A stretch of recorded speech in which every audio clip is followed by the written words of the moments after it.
बिस्मिल्लाहिर्रहमानिर्रहीम अस्सलामुअलैकुम। नाज़रीन, किसी ज़माने में एक चोर था। वो एक बादशाह के महल में चोरी करने के इरादे से गया। रात का वक्त था। महल के एक कमरे से बादशाह और उसकी बीवी की बातों की आवाज़ आ रही थी। चोर खड़े होकर इनकी बातें सुनने लगा। बादशाह अपनी बीवी से कह रहा था कि मैं अपनी बेटी की शादी ऐसे आदमी से करूंगा जो निहायत ही मुत्तकी, परहेजगार और अल्लाह वाला हो। जब चोर ये बातें सुन रहा था तो इसके दिल में ख्याल आया कि क्यों ना मैं कुछ ऐसा बनकर दिखाऊं कि बादशाह अपनी बेटी यानी शहजादी की मुझसे शादी कर दे। दिल में एक लालच सा पैदा हो गया। अब वो चोरी करना तो भूल गया, लेकिन धोखा देने की कोशिश करने लगा। वो घर जाकर बहुत देर तक सोचने लगा कि किस तरह मैं इस काम में कामयाब हो सकता हूँ। अब एक ख्याल इसके दिल में आने लगा कि बादशाह के महल के करीब एक मस्जिद है। इसमें जाकर एक अच्छा लिबास पहनकर दिन रात बैठा रहूंगा और इबादत में मशगूल हो जाऊंगा, तो शायद ये बात बादशाह तक जरूर पहुंच जाएगी।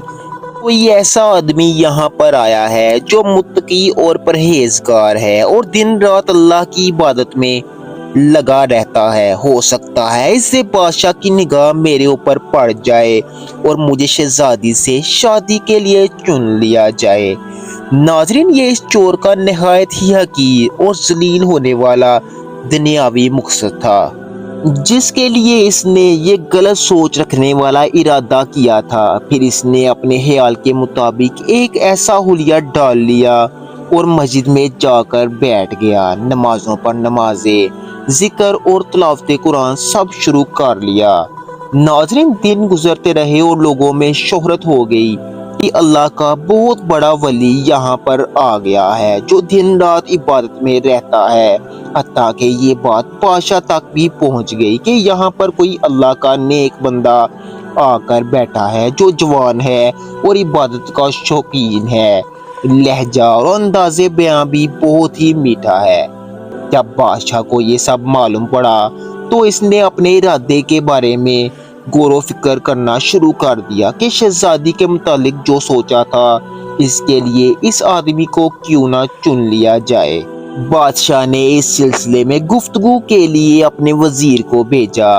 वजीर बादशाह के हुक्म पर इस आदमी से बात करने के लिए मस्जिद पहुंचा और बादब होकर इससे कहा कि मैं आपकी खिदमत में बादशाह की तरफ से एक पैगाम लेकर आया हूँ। इस आदमी ने कहा कि ऐसा क्या पैगाम है, जिस पर वजीर ने बताया कि बादशाह ने कई साल पहले ये फैसला किया था कि वो अपनी बेटी का निकाह एक ऐसे शख्स से करेंगे जो बड़ा ही मुत्तकी, परहेजगार और अल्लाह का नाम लेने वाला हो। तब से बादशाह इसी तलाश में थे और अब इनकी नज़र आप पर आकर ठहर गई है। लिहाजा बादशाह ने मुझे भेजा है कि इस सिलसिले में आपसे गुफ्तगू की जाए।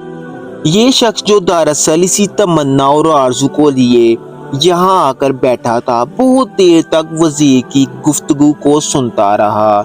इसके बाद इसकी आंखों से आंसू जारी हो गए, जिस पर वजीर ने पूछा कि क्या बात है, तो कहने लगा, आज जो पैगाम आप लेकर मेरे पास आए हैं ये पैगाम मुझे बिल्कुल भी मंजूर नहीं।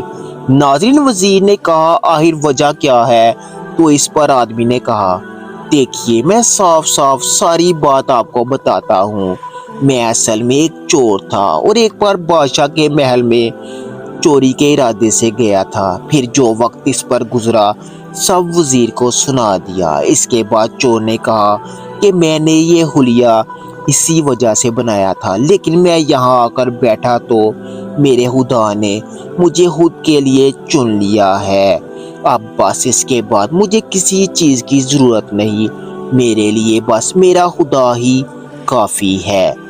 नाजरीन, बेशक जब इबादत इबादत लगने लगे, नमाज नमाज जैसी लगने लगे और हमारी दीगर इबादतें ठीक हो जाएं, तो ये नमाजें और इबादतें ही इंसान के लिए काफ़ी हैं जो हर बुरी चीज़ से इसको रोकती हैं। और जब इंसान अल्लाह का हो जाए तो इसके लिए दुनिया बेमानी और बेमकसद सी हो जाती है।